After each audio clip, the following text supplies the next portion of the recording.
Mes toliau apibendriname 2024 metų klimato rezultatus, kurie parodė precedentų neturinčius klimato pokyčius planetoje.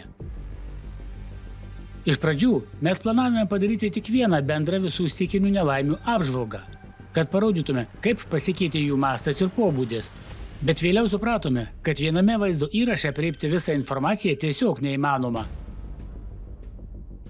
Šių metų įvykiai ne tik stulbina savo apimtimi, bet ir patvirtina prieš 10 metų mokslininkų išsakytų prognozių teisingumą. Pažiūrėkite šią laidą ir sužinokite, kokie įvykiai įvyko 2024 metais ir ką tai reiškia mums visiems. Tropiniai ciklonai. Tropiniai uraganai, kaip ir daugelis kitų kataklizmų, įvyksta tam tikrais metų mėnesiais. Tačiau pastaruoju metu, o ypač 2024 metais, metų laikų ribos tapo neryškios ir chaotiškos. Todėl prognozuoti ir pasiruošti šiems įvykiams yra daug sunkiau.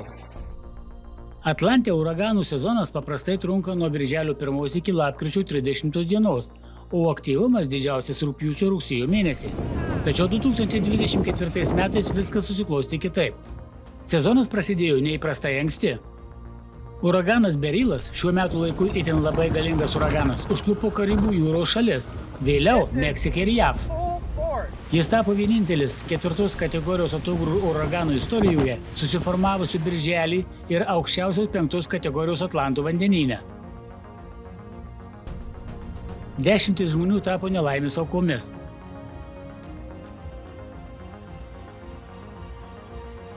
Vėliau, sezono įkarštyje rugpjūtį viskas nurimo, o tai labai suglumino klimatologus. O po to buvo neįprastai padidėjęs aktyvumas. Nuo rugpjūčio 25 dienos regionų užklupo 7 audros, rekordinis kiekis šiuo metų laiku. Taip pat per daug aktyvus Atlante buvo paskutinis sezono mėnuo – lapkritis, kai susiformavo atogrąžų audra ir 3 kategorijos uraganas. Nors paprastai šį mėnesį neužfiksuojama daugiau nei viena atogrąžų audra ir tik kartą per 5 metus jis sustiprėja iki 3 ar aukštesnės kategorijos uraganų. Energija, kurią perkėlęs vandenynas teikia atogrąžų ciklonams, daro šios įvykius neįprastai galingais. Naujausių tyrimų duomenimis, šiemet Atlante išaugo visų 11 uraganų stiprumas, o didžiausias jų vėjų greitis išaugo nuo 15 iki 45 km/h. Dėl to 7 uraganai buvo perkelti į aukštesnę kategoriją, o 2 atogrąžų audros sustiprėjo iki uraganų.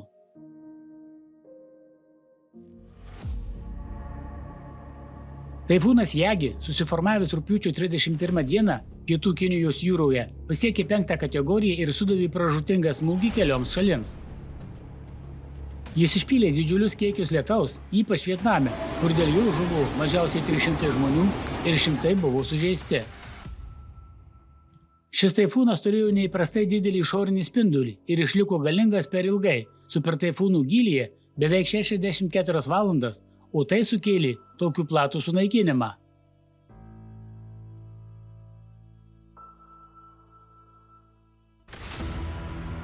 Taifūnas Kongrai tapo didžiausiu Taivane nuo 1996 metų.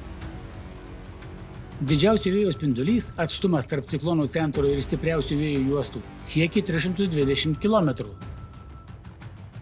Tai pirmas kartas istorijoje, kai toks galingas taifūnas salą pasiekė po spalio vidurio. Šylantys vandenynai taip pat sukuria sąlygas, leidžiantis uraganams greitai sustiprėti. Spartus uraganų intensyvėjimas turi pražūtingų padarinių, ypač pakrančių zonoms. Ir tai pastaraisiais metais, ypač 2024, tapo įprastu reiškiniu. Atogrąžų uraganai Helena ir Miltonas buvo ryškus tokio spartaus stiprėjimo pavyzdžiai. Uraganas Helena prieš smogdamas JAV Floridos valstijoje rugsėjo 26 dieną. Vos per vieną dieną išaugo iš 1 kategorijos į 4 ir tapo stipriausiu regione nuo meteorologinių stebėjimų pradžios. Stichija nusiaubė į 6 valstijas, didžiulius plotus paversdama nelaimės zonomis. Šiaurės Karolinoje Helena sukėlė didžiausią potvynį per pastaruosius 100 metų. Valstybės ekonomika patyrė beveik 60 milijardų dolerių žalą. Uraganas Helena nusinešė 225 žmonių gyvybės. Mažiau nei po 2 savaičių Floridos valstiją užklupo kitas galingas uraganas Miltonas. Dar prieš jam pasiekiant sausumą jis sukrėtė meteorologus. Uraganas sustiprėjo nuo 1 kategorijos iki aukščiausios 5 kiek per daugiau nei 12 valandų. Miltonas sukėlė neįprastai galingą tornado protrūkį ir pavojingas audros bangas. Floridos gyventojams pavyko išvengti blogiausio scenarijaus, nes prieš pasiekdamas sausumą uraganas susilpnėjo iki 3 kategorijos ir vyko masinė žmonių evakuacija. Rugsėjo 23 dieną Meksiką užklupęs atogrąžų uraganas Džonas tapo tikru košmaru gyventojams. Pirma, niekas nebuvo pasiruošę šiai audrai, nes buvo prognozuojama, kad Džonas išliks atogrąžų audra ir greitai išsisklaidys pasiekę sausumą. Tačiau prieš pasiekdamas sausumą jis taip pat patyrė sprogstamąjį sustiprėjimą iki 3 kategorijos stiprumo vos per 18 valandų. Antra, praėjus kelioms dienoms po to, kai uraganas praktiškai nurimo ir pasitraukė į vandenyną, jis staiga vėl sustiprėjo ir antrą kartą smogė šalį. Dėl tokio elgesio jis buvo priskirtas prie zombinių uraganų. Trečia, Džonas atnešė ekstremalių kritulių į Gerero ir Mičioakano valstijas. Ypač nukentėjo Akapulkas. Miesto gyventojai buvo apimti nevilties. Jie dar neatsigavo nuo praėjusių metų 5 kategorijos uragano Otis, atnešusio milžinišką sunaikinimą. Tačiau pasak liudininkų, šį kartą situacija buvo dar blogesnė. Uragano Džonas likučių lietaus kiekis viršijo 950 mm, o tai yra 3 kartus daugiau nei per uraganą Otis. Verta paminėti, kad per visą stebėjimo istoriją Meksikos pakrantę Akapulko miesto teritorijoje pasiekė tik 3 uraganai. Ir 2 iš jų Otis ir Džonas per pastarosius 14 mėnesių. Tai dar viena pavojinga tendencija. Tankiai apgyvendintose vietovėse, kurios anksčiau buvo laikomos apsaugotomis nuo stichijos, pradėjo kilti tropiniai ciklonai. Didžiausias uostamiestis Gaoseongas yra vakarinėje Taivano salos pakrantėje, kur taifūnai itin reti. Šių metų spalį jį pirmą kartą per 47 metus užklupo galingas taifūnas Kratonas. Kratonas judėjo labai lėtai, vos 4 km/h greičiu, todėl į paveiktas vietas iškrito didžiuliai kritulių kiekiai. Vos per kelias dienas kai kur iškrito iki 1690 mm. Ekspertai pastebėjo, kad toks kritulių kiekis per tokį trumpą laiką yra retas net Taivane, todėl šis taifūnas buvo toks destruktyvus. Kratonas aiškiai demonstruoja dar vieną tendenciją. Atogrąžų ciklonas nebūtinai turi smogti sausumai su maksimali vėjo jėga, kad padarytų didžiulę žalą. Juk viena didžiausių problemų yra tai, kad su savimi atsinešami krituliai ir audrų bangos, kadangi dauguma mirčių įvyksta dėl potvynių. 2024 metais kaskadinis kataklizmų pobūdis, kai vienas destruktyvus įvykis seka kitą, smarkiai išaugo, paversdama šios regionus amžinos nelaimės zonomis. Šį rudenį Filipinus per mažiau nei mėnesį užklupo 6 taifūnai, be to 4 iš jų vos per 10 dienų. Jie išliejo didžiulius kiekius kritulių, sukeldami didžiulius potvynius. Šios nelaimės nusinešė mažiausiai 171 žmogaus gyvybę ir padarė didelę žalą šalies ekonomikai. Nors Filipinai yra linkę į ekstremalias oro sąlygas ir yra viena pažeidžiamiausių šalių pasaulyje, šių metų taifūnų virtinė buvo išskirtiniai.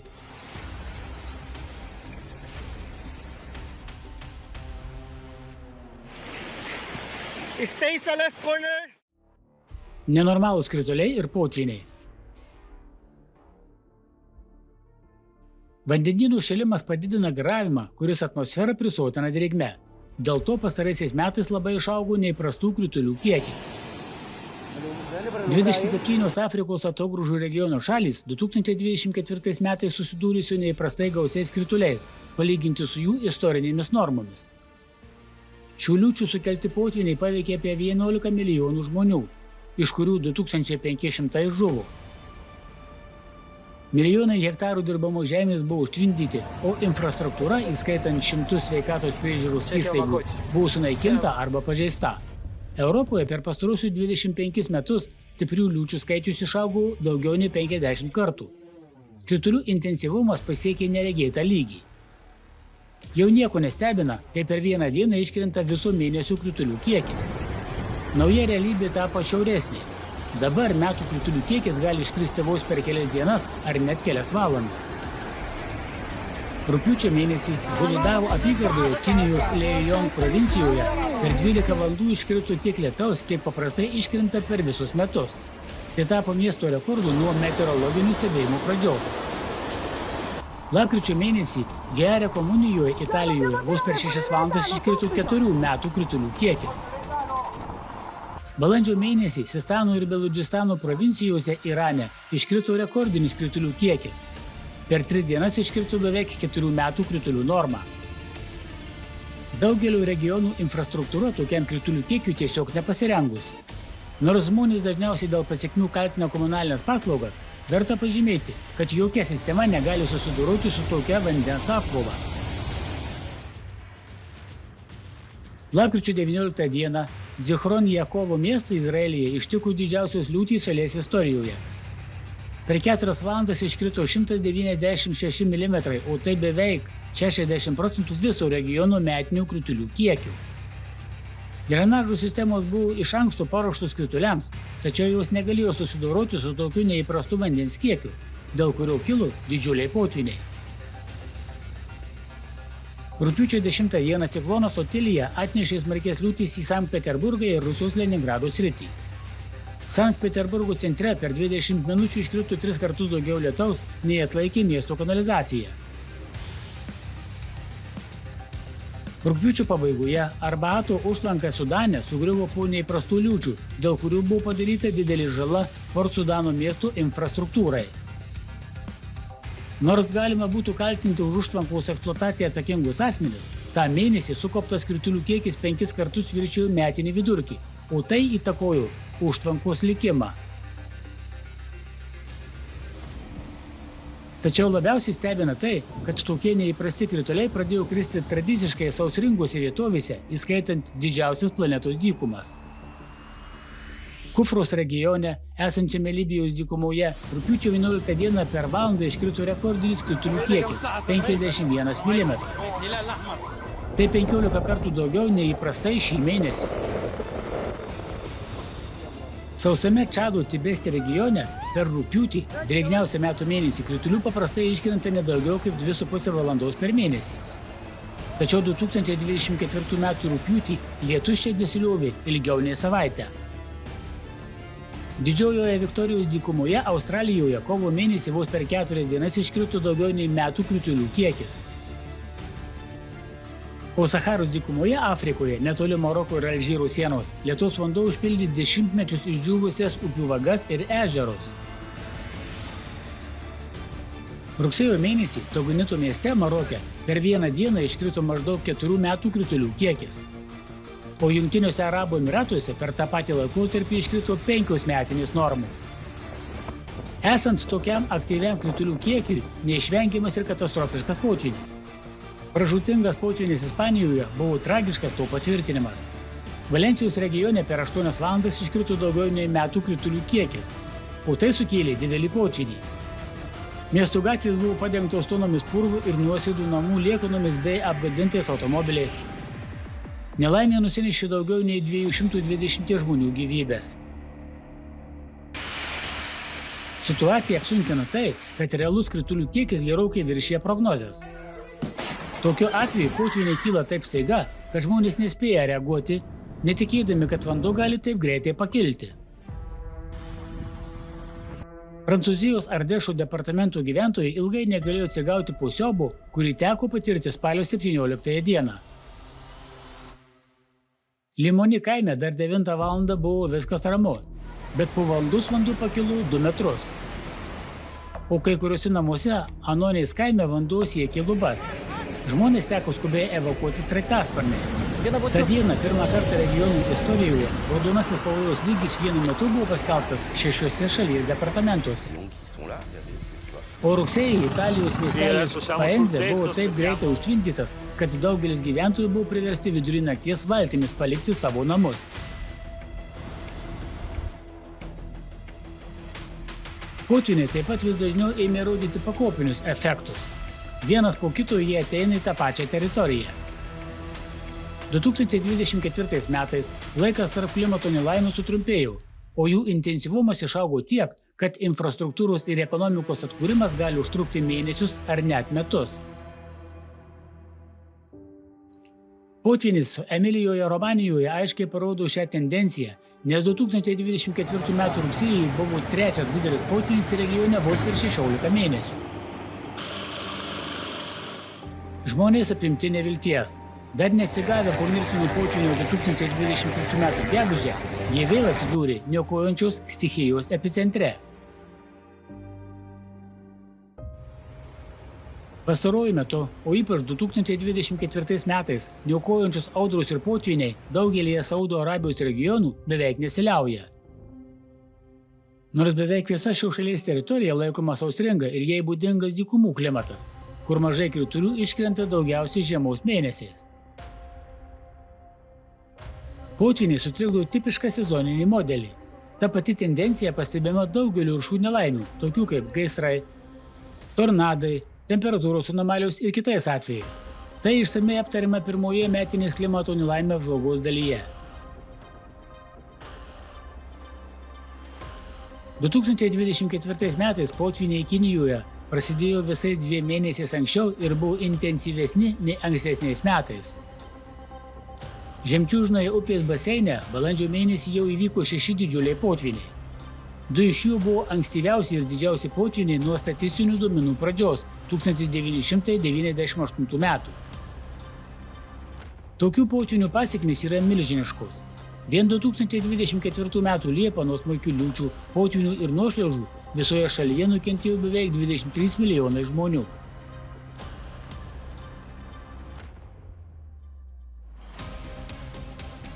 Tanzanija paprastai išgyvena 2 musoninius sezonus – rudenį ir pavasarį.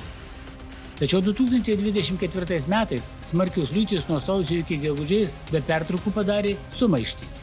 Potvyniai sugriovė daugiau nei 51 000 namų ir sugadino per 76,5 tūkstančių hektarų žemės ūkio paskirties žemė. Mažiausiai 155 žmonės žuvo ir šimtai buvo sužeisti. Potvyniai tampa didžiuliai, kartais apimantis didelius valstybių plotus. Šį pavasarį Kazachstaną ištiko nelaimė, kuri paveikė beveik 70% šalies teritorijos.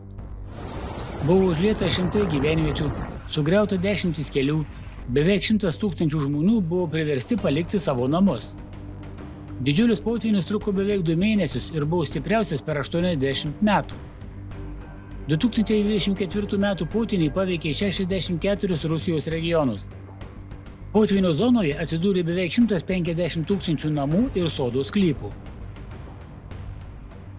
Pavasario potvyniai Orenburgo, Kurgano ir Tiumenės regionuose buvo rekordiniai per visą stebėjimų istoriją. Jakutiją užklupo ir didžiuliai ir labai reti potvyniai. Vanduo užliejo kaimus, kurie nematė potvynių dešimtmečius. Nuo balandžio pabaigos pietų Brazilijoje siautėjančios neįprastos liūtys beveik visiškai panardino po vandeniu Rio Grande do Sul valstiją. Tragedija nusinešė 169 žmonių gyvybės ir 800 žmonių buvo sužeisti. Didžiuliai potvyniai išplovė kelius, sugriovė tiltus ir sukėlė nuošliaužas visoje valstijoje. Didžiausiame valstijos mieste atsirado ištisos automobilių kapinės. Iš viso nukentėjo daugiau nei 2 milijonai gyventojų. Beveik 600 000 žmonių buvo priversti palikti savo namus.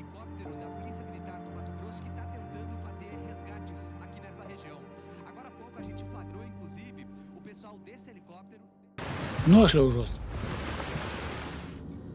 Gausios liūtys ir niokojantys potvyniai yra tik dalis problemos.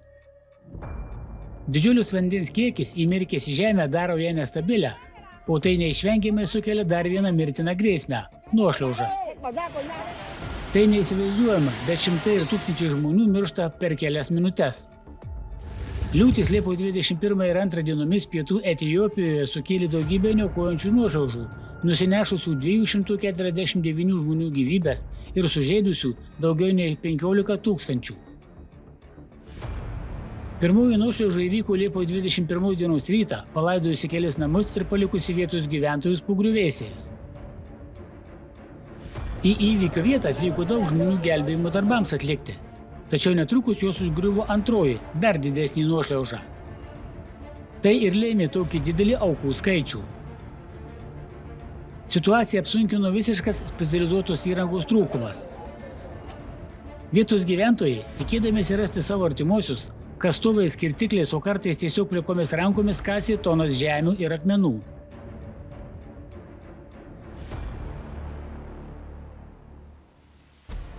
Dar vienas pavojingesnis įvykis buvo daugybė nuošliaužų Vajenado rajone pietinėje Keralos valstijoje, kurie įvyko Liepos 30 dieną.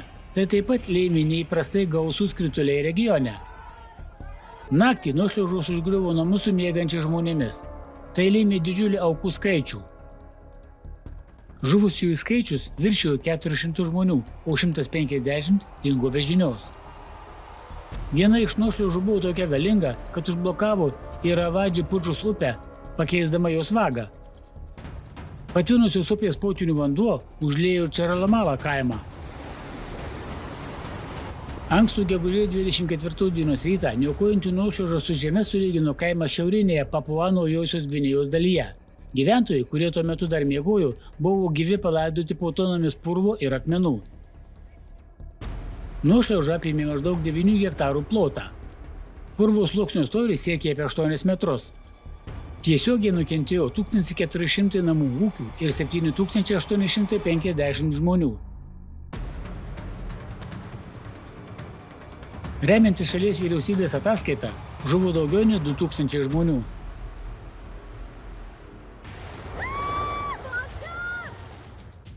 Per pirmusius 11 2024 metų mėnesius mirtinų nuošliaužų skaičius pasiekė rekordą – 728 atvejai. Tai matyti grafike, kur juoda linija rodo sukauptą nuošliaužų skaičių 2024 metais, o pilkos linijos ankstesnius metus. 2024 metais buvo nenormaliai didelis nuošliaužų proceso aktyvumas ir didelis jų skaičiaus perviršis palyginti su ankstesniais metais.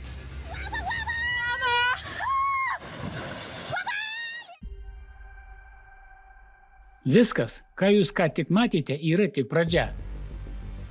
Tolesnės raidos prognozė akivaizdi. Mūsų laukia eksponentinis kataklizmų padaugėjimas, nes planeta jau įžengė į kritiškąją fazę. Kas nutiks planetai artimiausiais metais, atsispindi ataskaitoje dėl klimato kataklizmų Žemėje progresavimų ir jų katastrofiškų pasekmių. Ji yra viešai prieinama ir joje yra visa informacija, faktai, skaičiai ir moksliniai darbai. Kiekvienas, norintis giliau suprasti, kas vyksta su mūsų planeta, gali tai padaryti pats. Bet mes vis dar turime galimybę. Negrįžtamumo taškas dar nepraeitas. Tačiau yra vienas labai svarbus momentas. Mums reikia surasti sprendimą ir jį įgyvendinti laiku, kol dar nepraeitas negrįžtamumo taškas. Kitaip vėliau nieko negalėsime padaryti. Mūsų planeta yra vientisa sistema, kurios vienos dalies pokyčiai neišvengiamai paveikia kitą. Štai kodėl problemą reikia spręsti kompleksiškai. Mes turime sudaryti sąlygas atviram tarptautiniam mokslininkų darbui, kad visos šalys galėtų dirbti kartu ieškodamos išeičių iš klimato krizės. Dabar kiekvienas iš mūsų privalo dalyvauti kuriant prašymą suvienyti visą žmonijos mokslinį potencialą. Kitaip mes tiesiog neišgyvensime.